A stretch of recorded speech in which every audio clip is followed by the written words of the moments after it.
You and that bitch of yours. Ubundi ibintu urimo bizarangira ryari?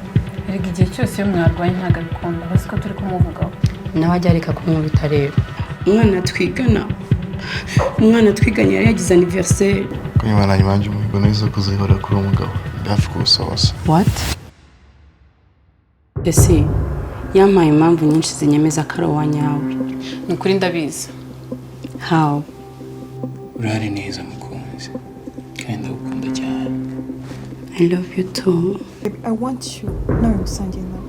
Sometimes yanibaza nimba utanambeshya. Mubeshye. Niba tujye bizihiza anniversaire yawe. Yeah. Sis, please. Akura mukunda byemera. Ntabwo nakuri kugenda umeze gutyo. Rero ukuntu umeze ufite umushiha waraka bisa nk'ukiri mu mwaganira. Imana ikurindira ubugingo butari kunca inyuma. Kurabizi ibyo nagukorera. Ntabwo se kudaherutse kuva muri inzu ujya kureba na ya mobwa yawe. Wari papa wanjye yashyinguye abagore babiri bari bapfiriye mu rugo rumwe. Naho urabyumva uko yari amerewe. Ibyo ari byo byose. Ntabwo ugiye kumuza guhamagara imodoka cyangwa afate akantu kwa muganga. It wasn't that hard. Good night, stalker. I know each and every step you make.